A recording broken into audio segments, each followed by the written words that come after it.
Hello and welcome to today's Business Spotlight, where we are joined by Sharn Lalkiya of TechWave Recruitment. Sharn, how are you? I'm good, thank you. How are you? I'm really good. I'm really good. Thank you so much for joining us. I like to dive straight in, so I'm going to hit you with the first question, if I may. Tell us Of what course. you do and how long you've been doing it for.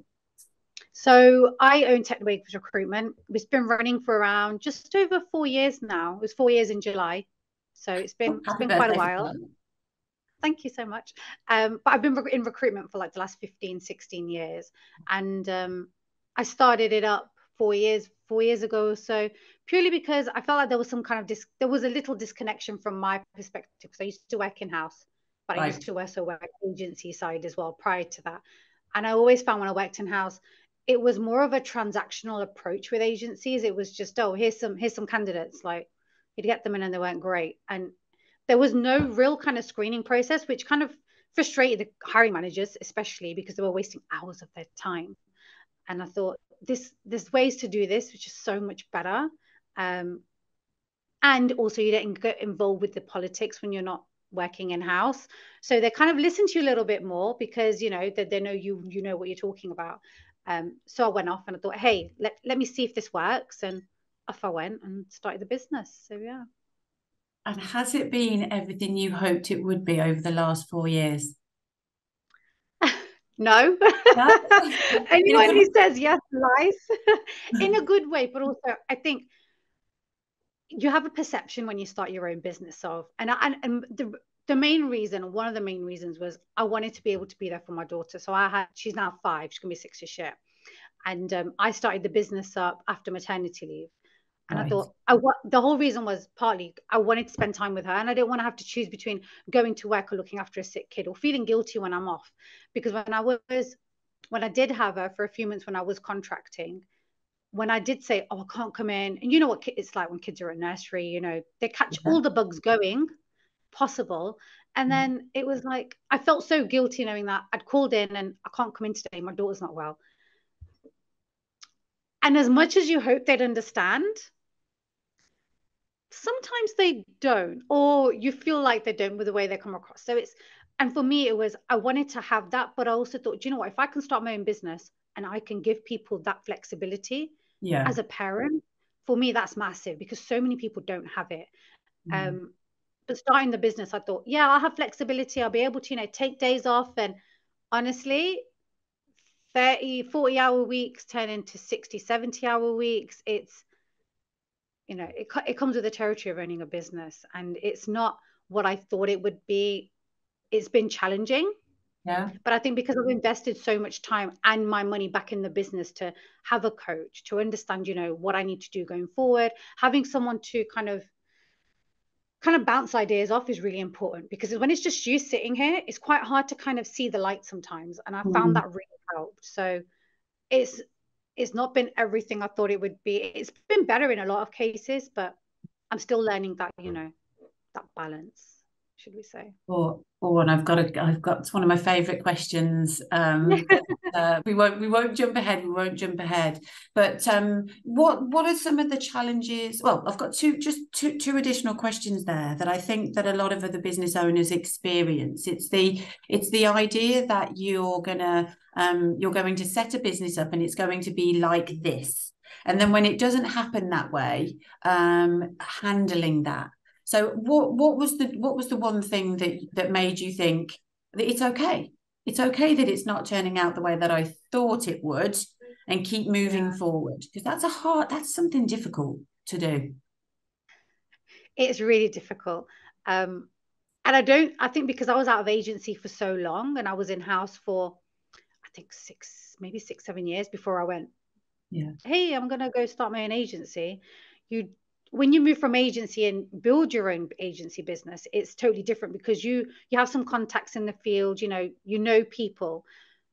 And I think I forgot how hard it was to do the selling side to trying to get business on. That is when I was like, oh my God, what have I done? Like, this is Right. really hard. And so I put myself on training, learned small skills because as much as I had agency experience, I never really had that training on sales ever. It was I actually now think, how the hell did I survive doing all that without having any training? Like, it was nuts. So I worked with Ali Braid. She's amazing. Honestly, best recruiter in terms of training. I still work with her now. Any of my new hires also work with her because she has such a great understanding and she's been in it for years, so she gets it. So I still have catch ups with her. I'm still having training sessions with her just because I feel like I can always learn something. But also, I think as you grow and you start to do a lot of things in business, you forget the simple things. So she kind of always brings me back down to earth and goes, "Oh, have you tried this?" And I'm like, "Oh my God, yeah, like we've done that before. Why have I forgotten?" But it's yeah, I think that's what it comes down to. It was very difficult, and I think be having the opportunity and thinking, do you know what? I didn't take much of a salary, I'm not going to lie, in the first year because I was like, I just need to invest it back in. I need to invest it back in so I can learn myself and grow. And that's what I did. And I think that really helped me. If I hadn't have done it, there's no way I would have made it past the first 12, 18 months. I don't think at all. So invest in yourself and understand that, yeah, being able to learn and go on the training is something Yeah, that can help you in the future. No, that's a really good insight. Yeah, it that's a is. And really good. I think as business owners, I think we forget we don't know everything. And it's okay not to know everything, but it's understanding what areas that you need to focus on and what areas you are really good at. And then support and develop yourself. Even in the areas that you're great at, still have coaching and support because why not? Yeah, yeah, exactly. We don't know what we don't know, right? So Exactly. exactly. No, that's great, Cher. Thank you. What would you say makes you stand out in the industry? Recruitment is a busy, noisy industry. So yeah, what makes you stand out? I think for us, because we get a lot of our clients off the back of candidates that we haven't placed, which is a bit crazy. We do get it off the back of clients we do place as well, candidates we place it with our clients, but because we generally work with them anyway, we get the work. Right. But with the candidates that we don't place and other agencies place, a lot of them still tend to come directly to us and go, "Hey, look, your journey was amazing. Even though I didn't get the job, you were constantly in touch with me. You gave us feedback." As for us, it's not transactional and it's not oh, client is king. For us, everyone has to have the same respect. Everyone has to have a great journey, regardless of where they are. That's one massive thing that makes a difference. But also, we invest so much time trying to understand what the candidates' needs are and what they want to do. So for us, we don't spam people jobs. We don't spam our clients either. It's what do you want? What do you want to do next? What does your next job need to look like? So even if we don't have anything for them right there and then, when we're speaking to our clients and things might be coming up because most of them are startups, we'll go, "Oh, hey, look, we've got this candidate. This is their background. This is what they want to do. Do you think you might have something coming up?" And that's how we build our relationships. Is not transactional at all. And we don't like it to be that way. Whereas we really like to get to know people. And I think that's what kind of sets us apart from everyone, really. Yeah. Yeah. Yeah. What so your clientele's quite niche by the sounds of it. So obviously Yeah. tech wave, startups. Tell us a little bit more about the industry that you're in, this specific. Yeah. So we work within the clean energy, so Okay. sustainability, electrification of vehicles. We do all of that fun stuff. It's all pretty new in terms of skills. I would say new because it's still it's quite a difficult market in terms of candidates. There's not a lot of people out there, and Mm, everyone wants, the fully fledged like electrical engineer who's worked on EVs or I don't know, like a mechanical engineer who's worked on turbo machinery, rotating parts. But ideally, sometimes clean energy experience is probably ideal, but because there's not a lot of people out there, it's quite difficult to recruit. right. Regardless of how great your product is, it's hard. And Mm, you have to give people a reason to want to move. And if you don't give them that reason, they're not going to want to move in the first place, which is why us having that knowledge of the market, of what people want to do next, and knowing the skills value transitioning from just a generic automotive company to an electric vehicle manufacturer, or a battery supplier, or whatever they may be, is right. understanding how their skills can actually transition into that and how they can actually do that job even though they haven't worked in the sector before. Mm, And that's where we kind of come in because you'll have so many candidates that won't apply to these jobs because they're like, oh, I don't have the experience. Or they will apply, but they won't really get anything back because they haven't got that, those buzzwords in their CV that people generally look at because they're so busy, these hiring managers. They don't have time to kind of guess or read between the lines. Whereas we Yeah. can go, hey, no, they've done this, they've done that. They've worked in this area before. They can definitely do that job. They just need a bit of support in X, Y, and Z. Have you got time to do that? Well, yeah, that's fine. Brilliant. Let's bring them in for an interview. So it's just understanding the dynamics and understanding what that business needs as well. That's really important.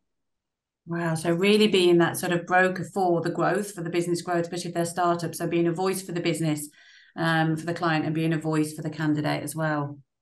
Yeah. Really important. Yeah. You've spoken a little bit about personal growth and investing in yourself and your team. What would you attribute the growth of the business to? Resilience. Yeah. Honestly, it's being a recruiter is really hard. It's not, I don't know, people make it look like it's so much fun, and it is probably. Some days it's great. Some weeks, a day can turn into a week where it's really bad. But you have to keep yourself going. And the same we do with the team as well. Like, if someone's having a bad day, hey, I can tell when they are. I'm like, what's up? Like, I know when something's wrong, and they're like, no. I'm like, I get it. Something's up. Like, just say it. If you're not having a great week, and then we sit down, we talk about it, we hash out what to do next, and that's what it comes down to. If we didn't do that, or I didn't do that on a weekly basis with my coach, it would be really difficult because you do get inside your own head and go, oh my God, I'm not good enough. I can't do this. And this as women, it's quite hard, especially within manufacturing, because it is generally is very male dominated.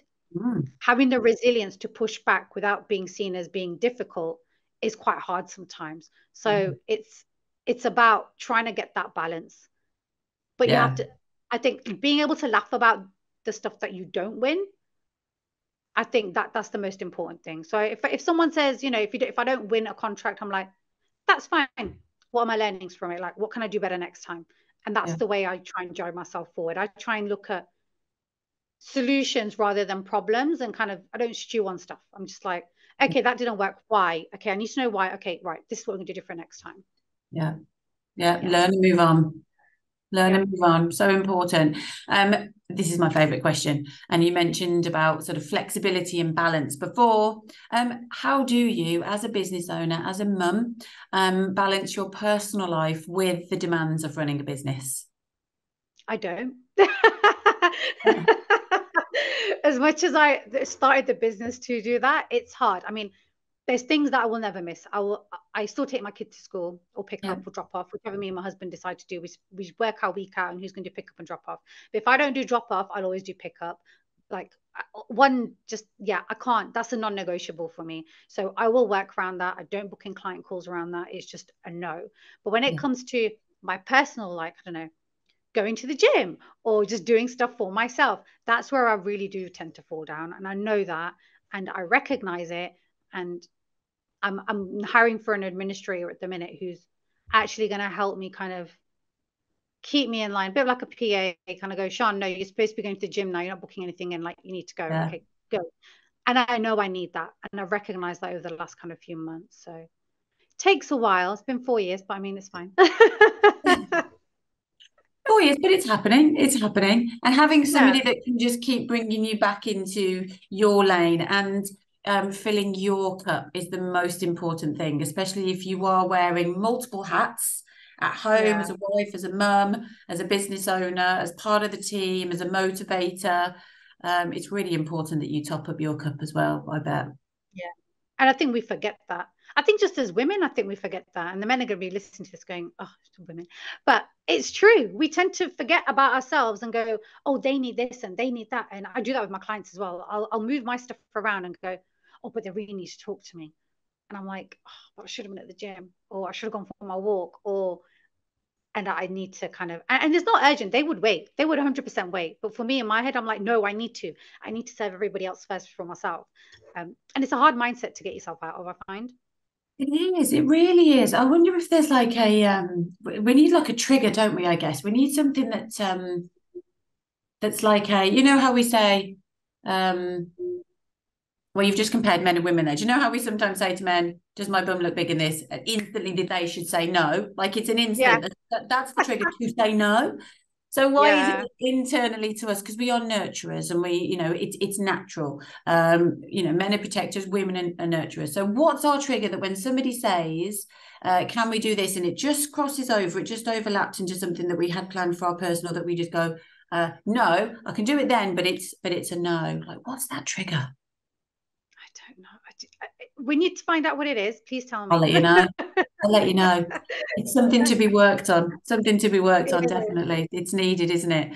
What would you say, Sharn, has been your biggest learning so far while running the business? Keeping an eye on your finances. I think that's a big one. I'm not saying I'm not bad with finances, but with like balance sheets, I don't know everything. So I was I think I was pretty clever at the beginning because straight from probably within the first 6 months, I had an accountant because I thought I need to know what's coming in, what's going out. I need to know what the Yeah. future looks like. I need to know what the profits look like. And if I'm doing everything, I can't be doing that. And that's key for a business, I think. If you don't know what's coming in and what's going out, you don't know what your finances look like week to week, month to month. Yeah. It's pretty easy to go under and not understand what you've got in the business. And thankfully, I've changed accountants a few times, but Anna, who I've been with for a number of years now, she's amazing. If I need something, she's on the other end of the phone. If I need to have an update or I want to hire, I'm like, hey, can I afford to hire right now? Like, where are we? And she's great, and she's really helped with my growth of the business as well. That I would say is probably the most important thing to have if you want to even even if you don't want to scale your business, if you want to have a business long term, an accountant is a non-negotiable, I think. Yeah. Yeah. How often do you look at your finances? So you mentioned there that you're able to call your accountant and say, so where are we for important decisions like recruitment? But do you have a set rule where you look at your finances an amount of time, a year, a week, a month? Well, I sit on zero most days looking at my balance sheet going, oh, well, we'll be here today. Because I just need to know. I'm one of those people I just need to know, like, okay, because I'm thinking, right, where can we go next? Yeah. Next step for me is I want to hire, maybe I'm hiring one head now, I want to hire another head before the end of the year. So in my head, I'm like, right, okay, we need to make X amount before I can make this hire. So for me, I don't just hire. I'm like, right, we need to reach this as a team. Yeah. Then we can hire another. And it motivates them as well because it's like, oh, actually, that means I can have some more support with my resourcing. Brilliant. Great. So it motivates them, not just with the money for them. It's about, honestly, the people that we have, it's not about the money for them. It's more about actually having an achievement and giving someone a job they really want and actually really deserve, especially people who really struggle. I think they're my best hires. When you put someone into a role and they've been miserable for like years and they're not getting what they want and they're being overlooked for other jobs, and then they work with us and we get them a job that's literally in line with what they want, and the client's been looking for that perfect person, but if you looked at their CV, they probably wouldn't have even looked twice. And that's where we're like, oh, do you know what? This is why we do what we do. And yeah, and the team are exactly the same. So helps. It sounds like it sounds like the culture that you're creating. How many have you got in your team at the moment? There's 1, 2, 3, 4. There'll be 4 of us once I've hired this one. Yeah. It sounds like the culture that's being created is very supportive, very motivated, very driven. What made you decide that that was the way that you wanted to go? Was that on purpose or accidentally or a bit of both?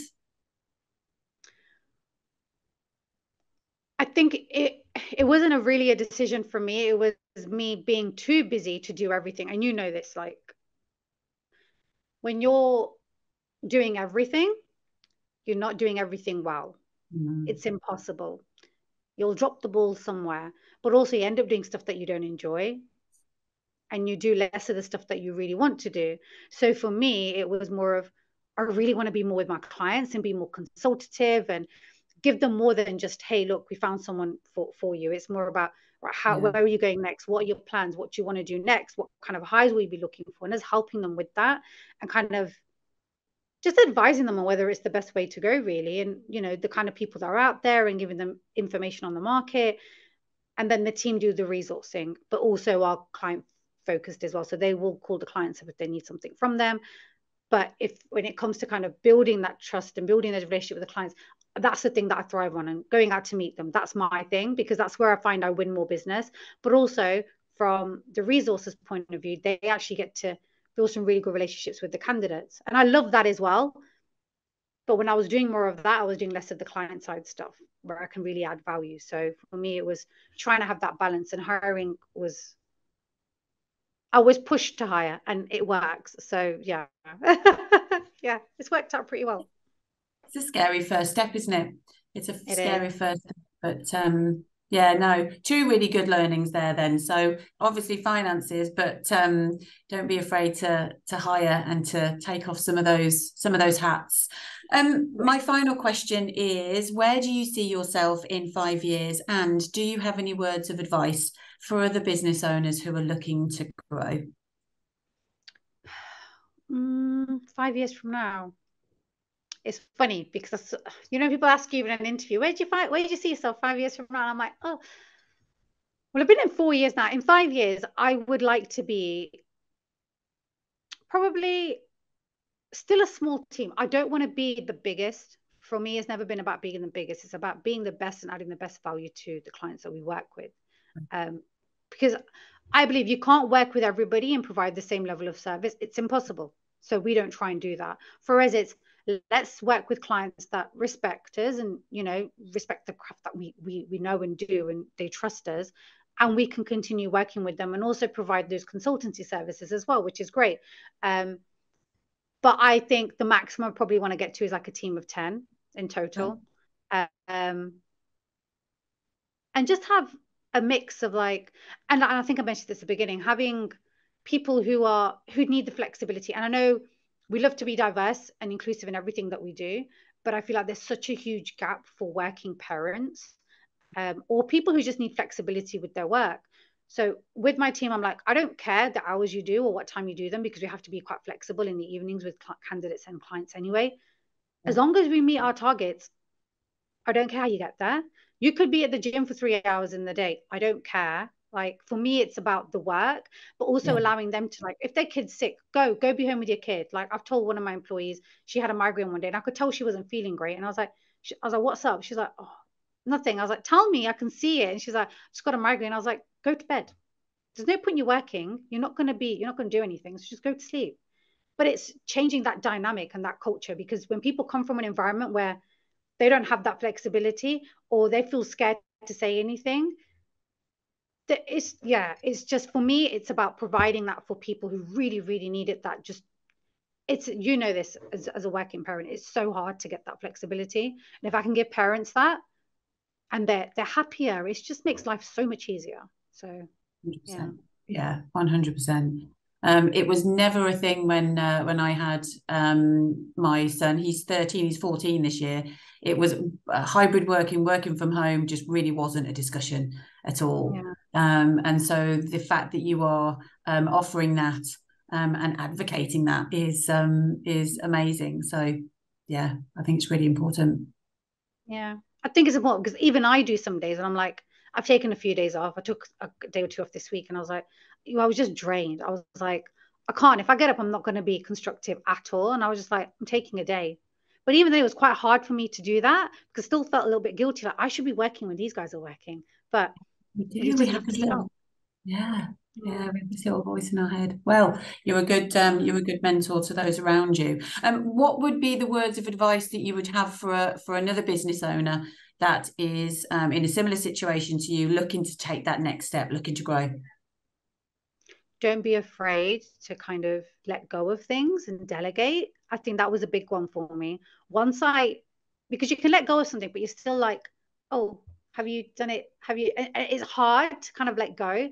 Yeah, But honestly, if you trust someone, just let them go. And if they struggle, they'll always ask, always. They're not just going to continue doing something completely wrong. Delegation's a massive thing. Delegate, do more of the stuff you love, and the business grows. Yeah. There's no doubt about it. So that's my words of wisdom. perfect. Perfect to finish on. Delegate and do all the stuff that you love.